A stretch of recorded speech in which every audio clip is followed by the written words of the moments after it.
Hello. तो आज हम बहुत ही फैंटास्टिक चीज समझने वाले हैं, एकदम जबरदस्त, आपको एकदम याद हो जाएंगी। बिल्कुल टेंशन लेने का नहीं, इतना मस्त टॉपिक है ना। सबसे पहले स्टार्ट करते हैं, चलो। तो आज का टॉपिक का नाम है लेटर ऑफ क्रेडिट और बैंक गारंटी। ठीक है, ये दो टॉपिक्स आज की क्लास में समझते हैं। तो लेटर ऑफ क्रेडिट क्या होता है ना, क्यों आया वो पहले वो समझते हैं। मान लो एक इंसान है जिसका, अरे एक सेकेंड, एक इंसान है जिसका नाम है राम। वो इंडिया का है ना। अब राम को गुड्स खरीदना है एंजला से, जो कि है फॉरेन कंट्री, कोई भी ले लो, जैसे अमेरिका की है। ठीक है, एंजला अब अमेरिका की है और राम जो है वो इंडिया का है। अब ये इंडिया वाले को इससे गुड्स खरीदना है। अब एंजला बोलेंगे भाई तू पैसे दे दे, मैं तेरे को गुड्स पहुंचा दूंगी। राम बोलेगा तू गुड्स दे दे, मैं तेरे को पैसे दे दूंगा। अब यही चलते रह जाएंगे और इनको ना गुड्स मिलेंगे ना इसको पैसे मिलेंगे। अब ये जो फॉरेन के साथ ट्रांजेक्शन होते हैं, ये ऐसे ही चीजों में उलझ जाते हैं। और अगर इनके, चलो मान लो राम ने पैसे भेज दिया, एंजेला ने गुड्स नहीं भेजे, फिर केस करो। केस अलग अलग टेरिटोरियल जुरिस्डिक्शन रहते हैं, बहुत सारी कॉम्प्लिकेटेड चीजें हो जाती है। ठीक है, तो सबसे पहले ये चीज को रोकने के लिए अपन को एक कंसेप्ट आया नाम का लेटर ऑफ क्रेडिट, एलसी। ठीक है, तो एलसी क्या करता है, एक इंस्ट्रूमेंट होता है एलसी। आपने बिल्स ऑफ एक्सचेंज सुना होगा, प्रोमिसरी नोट और चेक, वैसे बहुत सारे आपने नेगोशिएबल इंस्ट्रूमेंट सुने होंगे। उसमें का पार्ट एक इंस्ट्रूमेंट को बोलते हैं हम एलसी, जो कि फैसिलिटेट करती है, एलसी फैसिलिटेट करती है आपको फॉरेन ट्रांजेक्शन्स में, ऐसे ट्रांजेक्शन्स में जिसमें आपको एक्सपोर्टर यानी एंजला को श्योरिटी मिले कि ये इंसान मेरा पेमेंट कर देगा। बैंक इसकी गारंटी लेता है on the behalf of Ram. अब बैंक गारंटी ले लेगा तो एंजल को तो श्योरिटी हो ही जाएगी। अब इसको हम डेफिनेशन में देखते हैं कि अब जब लिखने की बारी आएगी तो एलसी को हम लिखेंगे कैसे। तो एलसी को ना डॉक्यूमेंट्री क्रेडिट भी बोलते हैं। ये वर्ड इसलिए ध्यान रखना, मान लो अगर पेपर में आ गया व्हाट इज डॉक्यूमेंट्री क्रेडिट, तो बोलेंगे पढ़ाया नहीं, सिलेबस में नहीं है। ऐसा नहीं है, डॉक्यूमेंट्री क्रेडिट और LC one and the same thing. इसको सबसे पहले हाईलाइट करेंगे, इसको सबसे मेन इंपॉर्टेंस स्टमक करेंगे। ठीक है, फिर आता है एलसी होता है एक डॉक्यूमेंट्री क्रेडिट, जिसमें पेमेंट मैकेनिज्म होता है। क्यों यूज होता है, इंटरनेशनल ट्रेड के लिए। ठीक है, जिसमें कि buyers bank undertake to make payment. Buyer की बैंक अंडरटेक करती है कि मैं पैसे दूंगा अगर इसने पैसे नहीं दिया तो। Undertake to make payment to the seller on production of document stipulated in the document of LC. LC जो बहुत इंपॉर्टेंट ट्रेड रोल प्ले करती है, ठीक है, इंटरनेशनल ट्रेड में, स्पेशली इन इंटरनेशनल ट्रेड। ठीक है, मोस्ट ऑफ द केसेस में क्या होता है ना, जो मैंने आपको बताया कि एक्सपोर्टर्स जो है उनको भरोसा नहीं होता इम्पोर्टर्स में कि वो फॉरेन दे देंगे। तो exporters bear a great risk if they draw bills on importer. मान लो मैंने बिल ऑफ एक्सचेंज बनाया, एंजेला ने बिल ऑफ एक्सचेंज बनाया, एंजेला ने बिल ऑफ एक्सचेंज राम को दिया कि राम से लिया कि मैं आपको गुड्स भेज दूंगी तो मैं आपका बिल ड्रॉ करा दूंगी। अब मान लो एंजेला ने बिल ड्रॉ करा दिया और उसमें पैसे ही नहीं निकले, या वो फेक निकले, या कुछ भी XYZ रीजन हुआ, तो फिर मेरे को बताओ, ऐसे में एक्सपोर्टर का लॉस हो गया। तो ऐसी चीजें ना हो, इसलिए एक्सपोर्टर बोलता है इंपोर्टर को कि अपने बैंक से एक इंस्ट्रूमेंट लेटर ऑफ क्रेडिट लेकर आओ, अपने बिहाफ में बनवाओ और वो लेकर आओ तो ही ट्रेड होगा। इससे क्या होता है ना कि एक्सपोर्टर क्या करता है, इंपोर्टर को बोलता है to arrange letter of credit from the bank in favour of themselves, यानी एक्सपोर्टर के लिए, एक्सपोर्टर के फेवर में। अब एक्सपोर्टर का फेवर, ये बहुत अच्छे से ध्यान रखना है, आपको बहुत माइन्यूटली समझ में आएगा कि जिसका फेवर होता है उसको क्या बोलते हैं, बेनिफिशियरी, और जो अप्लाई करता है उसको क्या बोलते हैं, एप्लीकेंट। तो ये दो वर्ड ध्यान रखना, इसमें बहुत कंफ्यूज होता है। ठीक है, अब पार्टीज, ये हो गया एलसी। तो एलसी में सबसे पहले डेफिनेशन में आप क्या लिखोगे, LC is a document credit. सबसे पहले तो LC is also known as document credit. अब एलसी क्या होता है, it is a payment mechanism specially used in international trade. क्या होता है, payment mechanism specially used in international trade. Payment याद रखना, गुड खरीदने तो पेमेंट हो गए, तो पेमेंट मैकेनिज्म होता है, और इंटरनेशनल का होता है तो इंटरनेशनल ट्रेड। एलसी इंटरनेशनल के केस में ही आता है। ठीक है, अब एलसी है, फिर उसका बता देना कि वो क्या इंपॉर्टेंट रोल, सेकंड पॉइंट आपका एलसी का बनेगा कि वो क्या इंपॉर्टेंट रोल प्ले करता है। तो फिर स्टोरी बता देना पूरी कि एलसी क्यों इशू हुआ, क्योंकि इंपोर्टर धोखेबाज ना निकले, एक्सपोर्टर धोखेबाज ना निकले, एक्सपोर्टर को उसके पैसे मिल जाए, इसके लिए एलसी इशू हुआ, तो एलसी वही लिख देना, इंग्लिश में लिख देना, because in most of the cases exporter जो है bears a loss, bears a huge risk of later default in accepting the bills of exchange या other promissory note या other stuff. Okay, to avoid such risk, उसका पहले risk बता दिया, फिर उसके बाद अब उसको अवॉइड कैसे करें. तो to avoid such risk exporter ask the importer to arrange a LC from the bank in favour of the exporter. ठीक है, तो सबसे लर्न करने के लिए क्या हो गया, सबसे पहले वो डॉक्यूमेंट्री क्रेडिट भी उसको बोलते हैं, डॉक्यूमेंट्री क्रेडिट बोलते हैं. फिर उसके बाद पेमेंट मैकेनिज्म में यूज होता है, स्पेशली क्या होता है वो, it is payment mechanism specially used in international trade. Second point है आपका इशू क्या है उसका, कि exporter faces a huge risk in international trade in case of default in later accepting the bills of exchange. फिर उसके बाद हो गया थर्ड वाला पॉइंट, अब क्यों, to avoid such kind of default और to avoid such kind of risk, exporter asked the importer to arrange a letter of credit on behalf of the exporter from the bank. ठीक है, ये हो गया आपका LC का definition. अब parties to LC की बात करते हैं. एलसी बनाते हैं, अब जैसे चेक आप डिपॉजिट करते हो, तो एक जो चेक जिसके नाम पे होता है, फॉर एग्जांपल मैंने आपसे गुड्स खरीदे, तो आप मेरे नाम का चेक बनाऊंगी कि मेरे को आपको पैसे देने, राइट. तो ये अपन दो पार्टीज हुए अभी. तो एलसी में टोटल 4 कंपलसरी पार्टीज होती है और 3 ऐसी पार्टीज होती है जो कंपलसरी नहीं होती है, बट वो आ जाती है कोई कोई केसेस में, डिपेंड कि आपकी टाइप ऑफ एलसी क्या है. ठीक है, अब parties to the letter of credit देखते हैं. उससे पहले अपन जाते हैं यहाँ, एक बार एलसी को फिर से अच्छे से देखते हैं विथ पार्टीज के साथ. ठीक है, अब एक है यहाँ पे, एक सेकेंड, ये है राम इंडिया में है. ठीक है, ये है फॉरेन कंट्री की, अमेरिका की है, अमेरिका का लापिनो. ठीक है, लापिनो और राम हो गए. ठीक है, अब इसको इससे गुड्स खरीदने हैं. ठीक है, गुड्स खरीदने हैं, ये बोलेगा पैसे दे, पहले पैसे दे, वो बोलेगा नहीं पहले गुड्स दे. ये स्टोरी चल रही थी. तो फिर क्या बोला, सोल्यूशन निकाला कि एक्सपोर्टर ने बोला, किसको बोला, इम्पोर्टर को बोला कि तू अपने बैंक से, मान लो इसका बैंक है HDFC, कि तू अपने बैंक से एक इंस्ट्रूमेंट इशू करा जिसको बोलते हैं एलसी. तो उसने एप्लीकेशन डाला बैंक में कि भाई मेरे को ट्रांजैक्शन करना. उसने अपना ट्रांजैक्शन बताया कि मेरे को ये खरीदना है, मेरे को वो खरीदना है, सेलर कौन है, ये कौन है, वो कौन है. और उसके बाद उसने बैंक को बोला कि एलसी इशू करके दे दो मेरे को. बैंक सेटिस्फाई होगा तो वो इशू कर देगा. कई केसेस में ऐसा होता है कि जब एलसी इशू होती है तो इम्पोर्टर को कुछ अमाउंट पहले डिपॉजिट करना होता है और नहीं भी करना होता है, ये डिपेंड्स करता है केस टू केस पे. ठीक है, तो अब HDFC ने एलसी इशू करी. अब ये एलसी इशू हुई तो किसको देंगे, कैसे, एक्सपोर्टर को कैसे पता चलेगा कि HDFC ने इशू कर दिया एलसी, उसको थोड़ी ना पता इंडिया में क्या चल रहा है क्या नहीं हो रहा है. तो ये जो HDFC बैंक है वो फॉरेन की स्विस बैंक है. मान लो फॉरेन में एक स्विस बैंक है जो कि लापिनो की बैंक है. ठीक है, तो लापिनो बोलेगा कि मेरी बैंक में तुम मेरे को बताओ ना कि मेरा करेंसी में मेरे को पैसे आने चाहिए ना, मैं क्या करूँ, ये एलसी का कागज का टुकड़ा हो गया ना वो, तो है ना. तो अभी एलसी HDFC बैंक ट्रांसफर करता है स्विस बैंक को, स्विस बैंक को ट्रांसफर करता है HDFC बैंक एलसी, और उसके बैंक को एक अंडरटेकिंग देता है कि अगर इम्पोर्टर ने पे नहीं किया तो मैं पे कर दूंगा. ठीक है, अब स्विस बैंक के पास आ चुका है एलसी. ठीक है, अब ये गारंटी तो आ गई है कि अमाउंट आ जाएगा, पर अब इसकी क्या गारंटी, मैं ये हो गया एक्सपोर्टर के बिहाफ में, पर इम्पोर्टर क्या समझे, इसकी क्या गारंटी है कि गुड्स पैसे देने के बाद भी आ जाएंगे.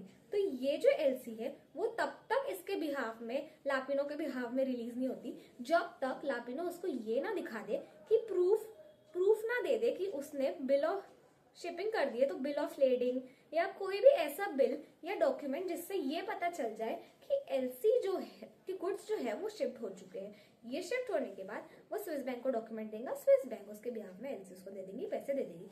ये हुआ पूरा एक एलसी का. अब इसको एकदम सिस्टमेटिकली समझते हैं. यहाँ पे जो अप्लाई करता है उसको पहले बोला था एप्लीकेंट, तो जो अप्लाई करेगा वो एप्लीकेंट। अप्लाई कौन करेंगे एलसी के लिए? इम्पोर्टर, तो इम्पोर्टर इज द एप्लीकेंट। ठीक है, एक पार्टी हो गई अपनी एप्लीकेंट, इसने अप्लाई किया एलसी के लिए, गुड्स खरीदने थे उसको। ठीक है, उसने अप्लाई किया मान लो 2 करोड़ की एलसी के लिए, उसने अप्लाई किया एचडीएफसी बैंक को। अब जो इशू करेगा, जो एलसी बनाएगा उसको बोलेंगे इशूइंग बैंक। जो इशू करेगा LC on the behalf of importer उसको बोलेंगे इशू बैंक, इशूइंग बैंक। क्या बोलेंगे? जो एल्स किसको बोलेंगे? जो एलसी इशू करेगा एप्लीकेंट के बिहाफ में, इम्पोर्टर के बिहाफ में, उसको बोलेंगे इशूइंग बैंक। और ये इशूइंग बैंक को ही ओपनिंग बैंक बोलते हैं। तो इशूइंग बैंक और opening bank one and the same. इसको ऐसे याद रख सकते हो कि चीज ओपन हो रही है, यहाँ से स्टार्ट हो रही है, तो ये ओपनिंग बैंक हुआ। और क्योंकि बैंक एचडीएफसी बैंक अभी इशू कर रहा है एलसी को, तो वो इशूइंग बैंक हुआ। अब वो इशू करेगा एलसी, वो दे देगा किसको? एचडीएफसी ब्रांच है, स्विस बैंक अपन ने लिए थे ना, यहाँ पे स्विस बैंक ले लो। ठीक है, तो वो 2 करोड़ की एलसी किसको दे देगा? स्विस बैंक को। अब स्विस बैंक को नेगोशिएटिंग बैंक बोलेंगे। क्या बोलेंगे? Negotiating bank. नेगोशिएटिंग बैंक क्या होती है? जो बैंक एलसी को फोर्स में लाती है। अब यहाँ पे फोर्स में किसने लाया? क्योंकि सेलर यहाँ इंडियन बैंक को नहीं जानता, उसकी करेंसी कैसी होती है, क्या होता है, उसको ट्रस्ट नहीं है उस पर, तो वो अपने बैंक पे भरोसा करेगा, तो वो उसको बोलेंगे जो बैंक आपका एंडोर्स करेगा डॉक्यूमेंट को, जो बैंक आपका डॉक्यूमेंट को फोर्स में लाएगा, उसको बोलेंगे नेगोशिएटिंग बैंक। इस केस में आपके डॉक्यूमेंट एलसी को फोर्स में लाया है एचडीएफसी, स्विस बैंक ने। यहाँ पे स्विस बैंक ले लो आप, एचडीएफसी की ब्रांच भी हो सकती है वैसे, स्विस बैंक ले लो। तो Swiss bank on the behalf of seller आपको स्विस बैंक एंडोर्स करेगा डॉक्यूमेंट, देगा डॉक्यूमेंट, मतलब फोर्स में लाएगा डॉक्यूमेंट एलसी को, पैसे दे देगा सेलर को on the behalf of this guarantee, उसको हम बोलेंगे नेगोशिएटिंग बैंक। ठीक है, पर ये कब देगा? जब सेलर अपन को देगा प्रूफ ऑफ शिपिंग। ये जब तक प्रूफ ऑफ शिपिंग नहीं दे देगा कि इसने 2 करोड़ का माल बेच चुका है, भेज दिया है, तब तक बैंक इसको नहीं देती है, क्योंकि बैंक को भी कंफर्मेशन होनी चाहिए। क्योंकि एक सिर्फ फायदा सेलर को नहीं होना चाहिए, राइट? अगर उसको फायदा दे रहे हो तो इम्पोर्टर को भी कुछ देना पड़ेगा ना। तो एप्लीकेंट को भी ये फायदा रहता है कि तुम्हारे गुड्स शिप हो गए हैं, उसके बाद ही तुम्हारा पेमेंट हम करेंगे गुड्स का। अब ये सेलर को इसमें सबसे ज्यादा बेनिफिट हो रहा है। सबसे पहले पॉइंट ऑफ व्यू किसका है सोचने का कि किसको बेनिफिट होना चाहिए? तो सेलर को सबसे पहले आया दिमाग में कि सेलर को बेनिफिट होना चाहिए, तो सेलर को बोलेंगे हम बेनिफिशियरी, यानी एक्सपोर्टर को हम बोलेंगे बेनिफिशियरी। कौन सी पार्टीज हो गई? सबसे पहले बेनिफिशियरी लेते हैं। सबसे पहले खेल दो पार्टीज के कारण शुरू हुआ। ठीक है, एक होता है इम्पोर्टर, एक एक्सपोर्टर। इम्पोर्टर को हम बोलेंगे एप्लीकेंट, क्योंकि एक्सपोर्टर इम्पोर्टर को बोलता है कि तू इशू करा, तो जो एप्लीकेशन देता है वो एप्लीकेंट। फिर एक्सपोर्टर हुआ, एक्सपोर्टर उसके बिहाफ में इशू हो रही है, उसके बेनिफिट के लिए इशू हो रही है, तो सेलर यानी एक्सपोर्टर, यानी आप बोल सकते हो बेनिफिशियरी। तो सेलर बेनिफिशियरी सेलर को बोलते हैं, एक्सपोर्टर को बोलते हैं। फिर आया इशूइंग बैंक। इशूइंग बैंक यानी इंडिया में रहता है जो बैंक, और जो इशू करता है एलसी को हम उसको बोलते हैं इशूइंग बैंक या ओपनिंग बैंक। और नेगोशिएटिंग बैंक क्या होता है? जो डॉक्यूमेंट को नेगोशिएट करता है, सेलर को देता है, उसको हम बोलते हैं नेगोशिएटिंग बैंक। अब एक बार बुक से देख लेते हैं। पार्टीज टू द एलसी में सबसे पहले एप्लीकेंट बैंक। ठीक है, applicant bank is also called as opener of LC. Applicant bank is opener होता है ये एलसी का, है ना। एप्लीकेंट बैंक ही यूजुअली ही इशूइंग बैंक होता है। ओपन से एलसी, एप्लीकेंट बैंक क्या करता है? ओपन करता है एलसी को कस्टमर को on behalf of customer who is importer of the goods या बायर ऑफ द गुड्स, है ना। अब issuing bank which open LC, देखा ओपनर ऑफ द एलसी और ओपन एलसी, क्योंकि जनरली एप्लीकेंट बैंक और इशूइंग बैंक को ही हम बोलते हैं, सेम ही होता है दोनों। ठीक है, to make payment to the beneficiary seller या exporter on submission of document as per the terms of LC. इन दोनों ही को हम एक ही चीज, मतलब दोनों को इशूइंग बैंक, जैसा अभी इशूइंग बैंक और ओपनिंग बैंक बोला, तो वैसे ही एप्लीकेंट बैंक भी बोलते हैं कि एप्लीकेंट ने जिस बैंक में अप्लाई किया उसको बोलेंगे एप्लीकेंट बैंक, और जिस बैंक ने इशू करा उसको बोलेंगे issuing bank. One and the same thing. बहुत सारे केसेस में सेम ही चीजें होती है, दोनों एक ही बैंक होता है। ठीक है, अब एक बेनिफिशियरी बोलेंगे। बेनिफिशियरी जिसको फायदा हो रहा है, तो बेनिफिशियरी सेलर और exporter of the goods in whose favour LC is open. जिसके फेवर में एलसी ओपन हुई है, जिसके फेवर में एलसी ओपन हुई है वो होगा बेनिफिशियरी, यानी सेलर और एक्सपोर्टर हो गए बेनिफिशियरी, है ना। अब एडवाइजिंग बैंक बाद में देखते हैं, तो ये कंसेप्ट अभी आने का है। कंफर्मिंग बैंक बाद में देखते हैं। Negotiating bank. निगोशिएटिंग बैंक क्या होती है कि बैंक जो निगोशिएट करती है डॉक्यूमेंट्स को, निगोशिएट का मतलब होता है एंडोर्स, एंडोर्स करती है डॉक्यूमेंट्स को, यानी फोर्स में लाती है डॉक्यूमेंट्स को, उसको बोलते हैं नेगोशिएटिंग बैंक, ठीक है। Then paying bank, paying bank किसको बोलते हैं, और रिम्बर्सिंग बैंक। चार आपकी पार्टीज यहाँ पे, नेगोशिएटिंग बैंक हो गया जो कि एक्सपोर्टर की बैंक होती है ना, इशुइंग बैंक और एप्लीकेंट यानी जो कि इंपोर्टर की बैंक होती है, यानी जो कि परचेसर बायर की बैंक होती है जो इंडिया में होता है, यानी राम की बैंक हो गई। बेनिफिशियरी यानी जिसको फायदा हो रहा है वो एक्सपोर्टर हो गया। और एडवाइजिंग बैंक और paying bank, reimbursing bank, confirming bank, ये चार पार्टीज अभी बची है, ठीक है। अब ये एक्स्ट्रा पार्टीज है, कंपल्सरी पार्टीज नहीं है, इसको समझते हैं। देखो ये ट्रांजेक्शन समझा ना कि इंपोर्टर रिक्वेस्ट करेगा इशूइंग बैंक से कि भैया बैंक मेरी एलसी इशू कर दो, एलसी इशू करेगा नेगोशिएटिंग बैंक, नेगोशिएट करेगा और उसको एक्सपोर्टर को पे कर देगा पैसे। अब ये हो गया नॉर्मल ट्रांजेक्शन। अब मिनटों जिंदगी में जाते हैं, मिनटों जिंदगी में आता है कंफर्मिंग बैंक, सबसे पहले उसको समझते हैं। अब नेगोशिएटिंग बैंक में मेरे को एक्सपोर्टर है यहाँ पे, कौन था अपने केस में, लाबिनो, लाबिनो ने बोला कि तुम्हारी एचडीएफसी बैंक पे मेरे को भरोसा नहीं है, फ्रॉड कर दिया तो मैं क्या करूं, मैं कहाँ जाऊंगा फिर मैं। तो उसने बोला कि तुम अपने इंडिया में एक ऐसी बैंक से, या नेगोशिएटिंग बैंक और एक्सपोर्टर दोनों ने डिसाइड करके बोला कि तुम इंडिया में एक ऐसी बैंक से कंफर्मेशन लेकर आओ जो कि बहुत अच्छी हो, बहुत क्रेडिबिलिटी हो बैंक की, तो उसके थ्रू ही मैं एलसी तुमको गुड्स दूंगा, उसके बिना नहीं दूंगा। तो जो एलसी को कंफर्म करेंगी, जो एलसी बोलेंगी, मान लो अपने केस में मान लो एचडीएफसी बैंक का उस पर भरोसा नहीं, उसको भरोसा नहीं एचडीएफसी बैंक का, तो मान लो ऊपर से आती है सीएस बैंक।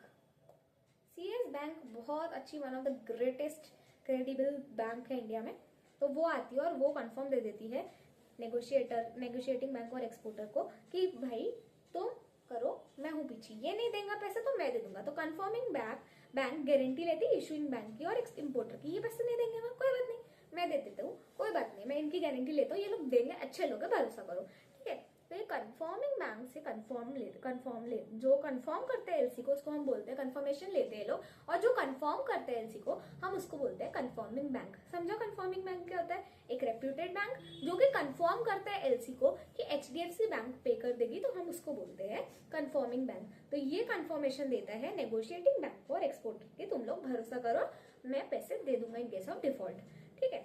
अब एक होता है एडवाइजिंग बैंक, ठीक है। एडवाइजिंग बैंक क्या होता है ना, मान लो अब नेगोशिएटिंग बैंक को और बेनिफिशियरी को, ये दोनों को इंडिया के बारे में कुछ भी नहीं पता, कुछ भी नहीं पता, ठीक है। एचडीएफसी बैंक भी नहीं मालूम उनको क्या है, ठीक है, एसबीआई भी नहीं मालूम, कुछ कोई बैंक नहीं मालूम उनको, ठीक है। अब एडवाइजिंग बैंक से वो लोग अपने एक बैंक के पास जाते हैं एडवाइस लेने को कि हम ये बैंक से ले ले क्या, ये वाली बैंक अच्छी है क्या, हम एलसी इशू करा ले क्या, इतने अमाउंट की करा ले क्या, क्या क्या होगा, ये फायदा है कि नहीं, ऐसी सब एडवाइस लेते हैं वो उस कंट्री के बैंक से जिसमें वो रहते हैं, तो वो उसको बोलते हैं एडवाइजिंग बैंक। जो बैंक एक्सपोर्टर को और बेनिफिशियरी को, एक्सपोर्टर और बेनिफिशियरी की चीज है, एक्सपोर्टर और उसकी बैंक को यानी नेगोशिएटिंग बैंक को जो आपको एडवाइस करते हैं, वो जिससे एडवाइस लेते हैं उसको बोलते हैं एडवाइजिंग बैंक। एडवाइजिंग बैंक आपका नेगोशिएटिंग बैंक नहीं हो सकता क्योंकि एडवाइजिंग बैंक आपको फंड्स नहीं देता है, एडवाइजिंग बैंक सिर्फ एडवाइस करता है, वो एलसी नहीं देगा, ठीक है। अब आता है रिम्बर्सिंग बैंक। रिम्बर्सिंग बैंक किसको बोलते हैं कि मान लो एक सिचुएशन लेते हैं, चलो ये हो गया इंपोर्टर राम, है ना, गुड्स लेना है इसको, सॉरी गुड्स देगा ना, है ना, ये हो गया लापिनो, ठीक है, इसकी बैंक है एचडीएफसी, ठीक है, इसकी बैंक है स्विस बैंक। अब इसने इशू करी एलसी, इसने कर दिया इसको पे, ये नॉर्मल केस है, ठीक है। अब ये नॉर्मल केस में मान लो मैंने आपको बोला कि इसको इस पे भरोसा नहीं है, अब इसको इस पे भरोसा नहीं है, है ना, दूसरे उससे समझाते हैं। चलो ये हो गया लापिनो, इसको गुड्स देना है ना। अब मान लो कि HDFC को स्विस बैंक को पैसे ट्रांसफर करने में प्रॉब्लम हो रही है, या HDFC को स्विस बैंक से ज्यादा कंफर्टेबल नहीं हो रहा है, या क्रेडिबिलिटी थोड़ी कम बैठ रही है, या मान लो उसको नहीं पता कि स्विस बैंक कैसे काम करती है, क्या काम करती है, तो HDFC क्या करेगा, अपनी एक दूसरी वहां पे जो उसकी फॉर एग्जांपल मान लो यहाँ पे HDFC ब्रांच है, तो वो दूसरी बैंक में ये पैसे ट्रांसफर कर देगा, ये LC को ट्रांसफर कर देगा, और ये LC ट्रांसफर HDFC ब्रांच से फिर स्विस बैंक को जाएंगे, और फिर स्विस बैंक से जाएंगी लापिनो को। ठीक है, तो यहाँ पे जो रिम्बर्सिंग बैंक होता है, यानी वो बैंक आपको पैसे, एक सेकंड का चला गया, हाँ, वो बैंक आपको पैसे देगा, फंड्स देगा किसको, निगोशिएटिंग बैंक को, और निगोशिएटिंग बैंक फिर वो देगा एक्सपोर्टर को। तो HDFC को क्योंकि प्रॉब्लम हुई थी इंडिया के कि यहाँ पे मैं कैसे कर लूँ भरोसा, मैं ICICI फॉर एग्जाम्पल यहाँ पे स्विस बैंक की जगह ICICI लो, आपको बहुत अच्छे से समझेगा। ठीक है, अब यहाँ पे मान लो HDFC बैंक है उसकी, और यहाँ पे स्विस की जगह ICICI। अब HDFC को ICICI पे नहीं पता कैसे काम करता है, क्या करता है, कुछ भी नहीं पता HDFC को ICICI के बारे में। तो HDFC क्या करेगा, उसकी फॉरेन में जो HDFC ब्रांच होंगी उस अकाउंट में वो LC देगा, फिर ये देगा ICICI को, फिर ये देगा लापिनो को। तो ये जो पैसे, जो बैंक पैसे दे रही है आपके नेगोशिएटिंग बैंक को, उसको बोलेंगे रिम्बर्सिंग बैंक, क्योंकि वो रिम्बर्स करके दे रही है पैसे, इसलिए उसको बोलेंगे रिम्बर्सिंग बैंक। ठीक है, ये हो गई आपकी ऑप्शनल पार्टीज। बुक से देख लेते हैं, एक सेकेंड। एडवाइजिंग बैंक है ना।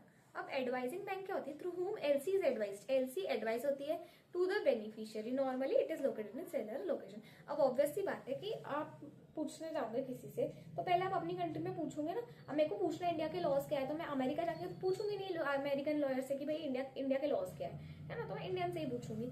तो ये होता है एडवाइजिंग बैंक, जिसमें LC के बेनिफिशियरी जो रहता है वो LC की एडवाइस लेता है कि इसको कैसे इशू करूँ, क्या इशू करूँ, कौन सी बैंक होनी चाहिए, क्या होना चाहिए, वो पूरी जानकारी वो लेता है एडवाइजिंग बैंक से। एडवाइजिंग बैंक क्या होती है, जो जानकारी देती है, एडवाइस करती है। ठीक है, फिर आता है कन्फर्मिंग बैंक। कन्फर्मिंग क्या होता है कि एक addition to LC bank, in addition to LC issuing bank undertakes the responsibility of the payment under the LC। यानी जो आपकी देखो एडिशनल रिस्पॉन्सिबिलिटी ले रहा है, रिस्पॉन्सिबिलिटी ले रहे हैं जो आपकी, उसको बोलेंगे कन्फर्मिंग बैंक की मैं कंफर्मेशन दे रहा हूँ कि ये पे नहीं करेगा ना तो मैं पे कर दूंगा। ठीक है, तो ये जो रिस्पॉन्सिबिलिटी लेता है आपकी on the behalf in addition to the issuing bank, उसको हम बोलेंगे कन्फर्मिंग बैंक। ठीक है, अब देखो यहाँ पर रीजन भी लिखा है कि since the LC issuing bank may not be known to the exporter, exporter को नहीं मालूम होगा अगर HDFC बैंक इंडिया की, तो नीड्स अ रेप्यूटेड बैंक। तो अपनी CS बैंक बहुत रेप्यूटेड बैंक है, तो वो रेप्यूटेड बैंक से लेगा in to add confirmation to the LC कि ये LC अगर ये पे नहीं करेंगे तो मैं पे कर दूंगी। ठीक है, फिर आता है रिम्बर्सिंग बैंक। रिम्बर्सिंग बैंक क्या होता है, मेंटेन फॉरेन करेंसी अकाउंट और नॉस्ट्रो अकाउंट। हाँ, रिम्बर्सिंग बैंक में ये तो दिक्कत आती है कि उनका सिस्टम क्या है, फॉरेन करेंसी की भी दिक्कत रहती है कि ट्रांसफर कैसे करें। अब ऑलरेडी अगर मेरी ब्रांच फॉरेन में है और इंडिया में है, तो मैं इंडिया में से फॉरेन की ब्रांच को बोलूंगी ना भाई आपके पास करेंसी है, ये आप ट्रांसफर कर दो। मैं क्यों अपनी करेंसी ट्रांसफर कराऊं, फिर उसको करूँ, ये करूँ, वो करूँ, बहुत कॉम्प्लिकेशन होगा। इससे अच्छा मैं ये कॉम्प्लिकेशन को सॉल्व करने के लिए अपनी ब्रांच को वहां पे जो है उसको बोल दूंगी कि भाई तू नेगोशिएटिंग बैंक को दे दे मेरे बिहाफ में, और मैं यहाँ नेगोशिएटिंग बैंक दे देगा सेलर एक्सपोर्टर को। ठीक है, तो रिम्बर्सिंग बैंक क्या होती है, bank with whom LC issuing bank, whom the LC issuing bank maintains foreign currency account. HDFC bank का HDFC ब्रांच में फॉरेन का नॉस्ट्रो अकाउंट है, नॉस्ट्रो मतलब फॉरेन करेंसी का अकाउंट होता है। LC issuing bank authorizes reimbursing bank to honor LC reimbursement claim of negotiating bank की तुम ऑनर कर दो LC को on behalf of negotiating bank, उसको दे दो LC on behalf of beneficiary की रिम्बर्समेंट तुम पेमेंट कर दो टू द नेगोशिएटिंग बैंक, और फिर नेगोशिएटिंग बैंक पेमेंट कर देगा सेलर को। अब पेइंग बैंक क्या होता है, पेइंग बैंक और नॉमिनेटेड बैंक इसलिए लास्ट में रखा था क्योंकि मोस्टली केसेस में इशूइंग बैंक और पेइंग बैंक सेम होती है। जो पैसे देगी उसको ही तो पेइंग बैंक बोलेंगे ना, जो अप्लाई करेगी, जो इशू करती है उसको इशूइंग बैंक बोलेंगे, तो जो पे करेंगे उसको पेमेंट क्यों नहीं बोलेंगे, पेइंग बैंक क्यों नहीं बोलेंगे, राइट। तो मोस्टली केसेस में जो डॉक्यूमेंट अगर मान लो एंडोर्स मैं करा रही हूँ, फोर्स में मैं ला रही हूँ डॉक्यूमेंट, तो ऑब्वियसली बात है ना कि मैं ही पेमेंट कर सकती हूँ, पेमेंट ले सकती हूँ, है ना। तो मोस्ट ऑफ द केसेस में जो पेइंग बैंक होता है वही आपका नेगोशिएटिंग बैंक होता है। तो पेइंग बैंक और nominated bank is the bank nominated और authorised by the LC. Issuing bank authorise करता है एलसी पेइंग बैंक के उसमें to make a payment under LC to the beneficiary, यानी बेनिफिशियरी को पैसे देगा जो उसको बोलते हैं paying bank. Generally most of the cases में जो डॉक्यूमेंट नेगोशिएट करता है फोर्स में लाएगा तभी तो पैसे देंगे ना, तो फोर्स में जो लाएगा वो ही जनरली पेइंग बैंक होता है, उसको ही हम नेगोशिएटिंग बैंक बोलते हैं। मोस्टली केसेस में नेगोशिएटिंग बैंक और पेइंग बैंक सेम होता है, ठीक है। In practice the paying bank presents the document receive by it either to the issuing bank और reimbursing bank for the payment and transfer the proceeds to the beneficiary account. यानी practice में क्या होता है जनरली कि जो paying bank होता है वो डॉक्यूमेंट्स प्रेजेंट करता है जो उसके सेलर से मिले, यानी प्रूफ लेता है वो कि देखो हमारे सेलर ने दे दिया, ये किसको देता है, रिम्बर्सिंग बैंक को दिखाता है कि देखो ये डॉक्यूमेंट्स है तो पैसे दो, और इसको दिखाता है, या तो अगर रिम्बर्सिंग बैंक नहीं है केस में तो वो जाके इशूइंग बैंक को दिखाता है कि देखो ये डॉक्यूमेंट दे दिया है, प्रूफ है हमारे पास, अब तुम पैसे दो, तो वो ट्रांसफर करते हैं प्रोसीड्स को बेनिफिशियरी के अकाउंट में, ठीक है। अब ये हो गई पार्टीज टू द एलसी। एक बार फिर से देखते हैं, ठीक है। एप्लीकेंट बैंक मतलब इशूइंग बैंक या एप्लीकेंट बैंक बोलो, जो इशू करता है उसको एप्लीकेंट बैंक, जो पे करता है उसको पेइंग बैंक, ठीक है। पेइंग बैंक और नेगोशिएटिंग बैंक और नॉमिनेटेड बैंक तीनों भी वर्ड आया तो ये लिख सकते हो, ठीक है। नेगोशिएटिंग बैंक जो नेगोशिएट करता है डॉक्यूमेंट्स को, बेनिफिशियरी जिसके बिहाफ में एलसी इशू हो रही है, एडवाइजिंग बैंक जो एडवाइस करता है बेनिफिशियरी और एक्सपोर्टर बैंक को, कंफर्मिंग बैंक जो रेप्यूटेड बैंक होती है इंडिया की, कंफर्मेशन देती है कि ये बैंक अच्छी है, एक्सपोर्टर को बोलती है कि रेप्यूटेड बैंक है, आपको पेमेंट हो जाएगा, कंफर्मेशन ऐड करती है वो। नेगोशिएटिंग बैंक बताया जो नेगोशिएट करती है, पेइंग बैंक जो पैसे भरती है, पैसे देती है बेनिफिशियरी को, ठीक है। रिम्बर्सिंग बैंक मतलब उसी कंट्री में एक नॉस्ट्रो अकाउंट होगा फॉरेन करेंसी में, वो अकाउंट से पैसे इंडियन बैंक यानी इशूइंग बैंक बोलती है कि तुम हमारे पैसे को रिम्बर्स कर दो नेगोशिएटिंग बैंक को ताकि वो दे दे। फॉरेन कंट्री में जनरली वो बैंक होती है जो आपकी रिम्बर्सिंग बैंक होती है, जो आपके पैसे रिम्बर्स कराती है, उसको बोलते हैं रिम्बर्सिंग बैंक, ठीक है। एलसी में ना ये हो गया पार्टीज टू एलसी, ठीक है। अब बात करते हैं डॉक्यूमेंट्स क्या होते हैं एलसी के अंदर।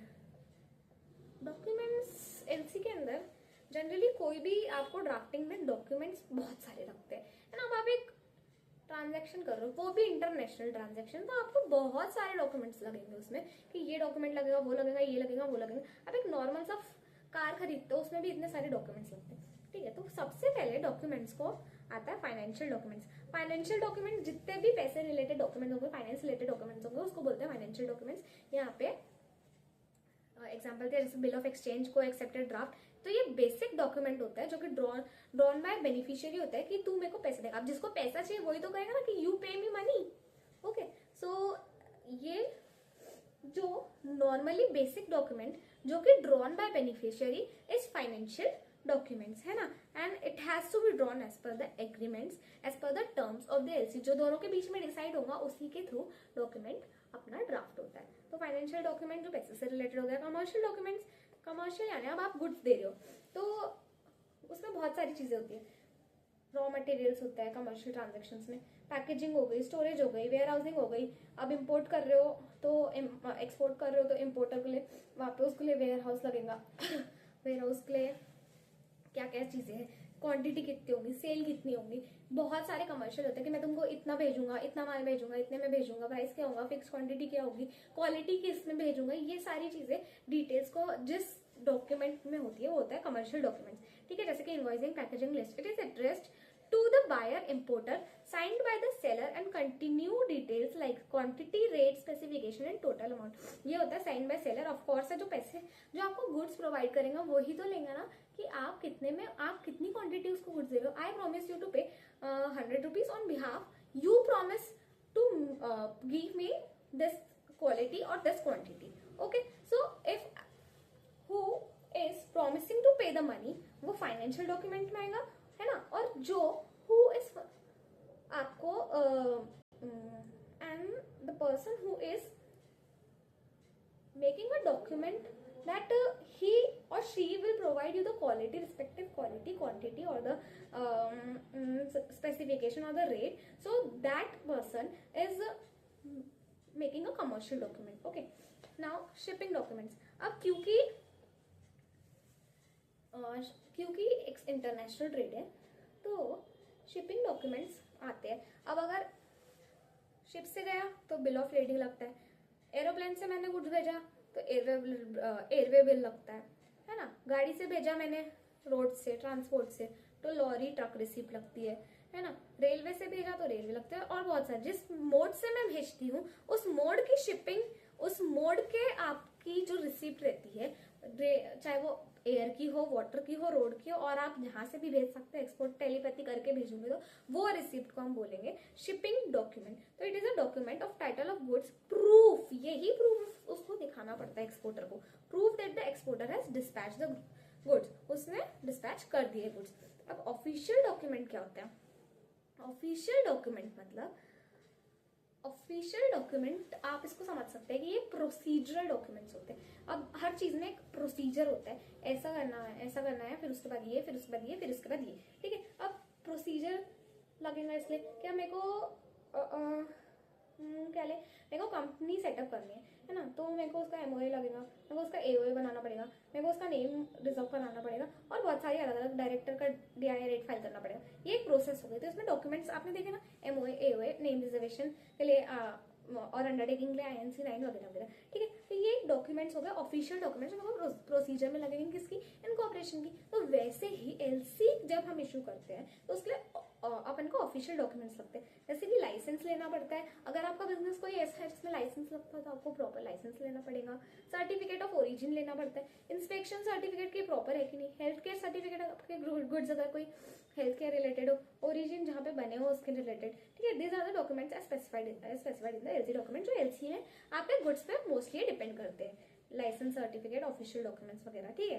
अब आता है इंश्योरेंस डॉक्यूमेंट। अब इंश्योरेंस तो हर चीज में लेना पड़ता है, आप कुछ भी ले लो इंश्योरेंस लेना ही पड़ता है। तो इंश्योरेंस डॉक्यूमेंट भी आपको लेना पड़ता है कि ये गुड्स को इंश्योर करेंगे, तो जो गुड्स डिस्पैच हो रहे हैं वो इंश्योर्ड रहेंगे, ठीक है।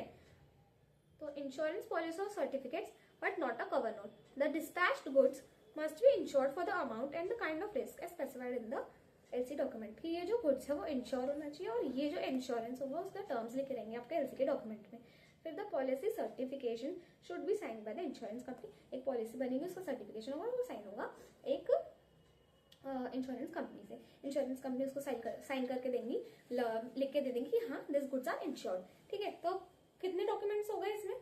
Financial, commercial, shipping, official and then insurance. अब इसको याद रखने के लिए ना एक निमोनिक बना है, IFSC centre, international financial service centre, तो आप लोगों ने सुना होगा, गिफ्ट सिटी अहमदाबाद में है ना। तो ये इंटरनेशनल इसका निमोनिक बन गया, IFSC ओ एडिशनल हो गया, ओ याद रख लेना।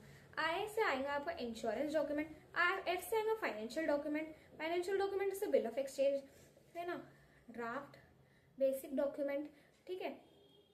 C से आता है, S से आता है आपका shipping documents, bill of lading, airway bill, जो जो जो जो आपको याद है ना, एयर से होता है तो एयरवे बिल, ट्रक से होता है या रोड से होता है तो क्या बोलते हैं, ट्रक रिसिप्ट, ट्रेन से होता है रेलवे रिसिप्ट, शिप से होता है बिल ऑफ लेडिंग, है ना। फिर उसके बाद आता है C से कमर्शियल डॉक्यूमेंट्स, जो गुड्स के आप काम कर रहे हैं गुड्स रिलेटेड, वो गुड्स की पैकेजिंग, क्वांटिटी, क्वालिटी, रेट कितना होगा, वो सब मिला के आपका आता है कमर्शियल डॉक्यूमेंट्स, है ना। अब फिर आता है O लास्ट में, एक्स्ट्रा ध्यान में रख लेना इसको, ऑफिशियल डॉक्यूमेंट। ऑफिशियल डॉक्यूमेंट आपको वैसे भी याद रहेगा क्योंकि हर चीज में प्रोसीजर होती है, तो उसको याद रखना, हर चीज में प्रोसीजर होती है तो प्रोसीजर में ऑफिशियल डॉक्यूमेंट्स आएंगे ही आएंगे, हर चीज में आते हैं, ठीक है। तो क्या हो गया, I से सबसे पहला इंश्योरेंस डॉक्यूमेंट, F से आ गया फाइनेंशियल डॉक्यूमेंट्स, S से आ गया आपका शिपिंग डॉक्यूमेंट्स, ठीक है। फिर C से आ गया कमर्शियल डॉक्यूमेंट्स, और फिर O एक्स्ट्रा यानी ऑफिशियल डॉक्यूमेंट, जो हर आपके प्रोसेस में आएंगे। ये हो गया डॉक्यूमेंट्स अंडर LC, ठीक है।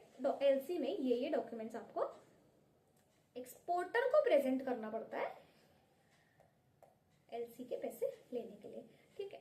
ये होते हैं उसके टिपिकल डॉक्यूमेंट्स। तो आई होप आपको ये समझा होगा। LC की डेफिनेशन एक बार फिर से पूरा रिवाइज करते हैं, ठीक है।